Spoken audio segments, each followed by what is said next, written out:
കോഴിക്കോട് എരഞ്ഞിപ്പാലത്തെ യുവതിയുടെ മരണം കൊലപാതകമെന്ന ആരോപണവുമായി ബന്ധുക്കൾ. മംഗലാപുരത്ത് പഠിക്കുന്ന പെൺകുട്ടിയാണ്. ഓണത്തിന്റെ അവധി കിട്ടിയിട്ട് വീട്ടുകാരോട് കളവ് പറഞ്ഞു എനിക്ക് പഠനത്തിൽ ശ്രദ്ധ കേന്ദ്രീകരിക്കണമെന്ന് പറഞ്ഞിട്ട് തന്റെ കാമുകനോടൊപ്പം ലോഡ്ജ് മുറിയിൽ പോയിരിക്കുകയാണ്. നിങ്ങളെ ഇത്രയും നാളും വളർത്തി വലുതാക്കിയ ഉപ്പനോടും ഉമ്മനോടും ഒക്കെ നുണ പറയാൻ നിങ്ങൾക്ക് എങ്ങനെ തോന്നുന്നു? നിങ്ങളുടെ ചെറുപ്പകാലത്ത് അവരൊരുപാട് കഷ്ടപ്പെട്ടിട്ടുണ്ടാവും. നിങ്ങൾ ഒരുപാട് അസുഖങ്ങളാൽ വലഞ്ഞപ്പെട്ടിരിക്കും.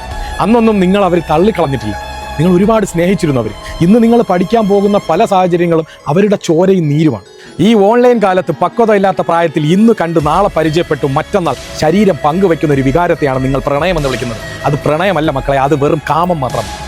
ഒരു ഗ്യാരണ്ടിയും ഇല്ലാത്ത, ഒരു വിശ്വാസവും ഇല്ലാത്ത ഒരു വ്യക്തിയുടെ കൂടെ പ്രണയം എന്ന വികാരത്തിന്റെ പുറകിൽ നിങ്ങൾ തുലച്ചു തീർത്തത് നിങ്ങളുടെ ജീവിതമാണ്. നിങ്ങൾക്ക് ഗ്യാരണ്ടിയും നിങ്ങൾക്ക് വിശ്വാസവും ജീവിതത്തിന്റെ അവസാനം വരെ നിങ്ങളുടെ കൂടെ ഉണ്ടാകുമെന്ന് വിശ്വസിക്കേണ്ട നിങ്ങളുടെ മാതാപിതാക്കളോട് നിങ്ങൾ നുണ പറഞ്ഞു പോയിരിക്കുകയാണ്. ദയവ് ചെയ്ത് ഇത് കാണുന്ന മക്കളുണ്ടെങ്കിൽ നിങ്ങളുടെ മാതാപിതാക്കൾ കഴിഞ്ഞിട്ട് തന്നെ ഈ ലോകത്ത് വേറെ ഏത് ബന്ധവും നിങ്ങൾക്ക് ഉണ്ടാകാൻ പാടുള്ളൂ. ഇല്ലെങ്കിൽ ഇതുപോലുള്ള പല ചതിക്കുഴികളിലും നിങ്ങൾ ചെന്ന് വിടാൻ സാധ്യതയുണ്ട്.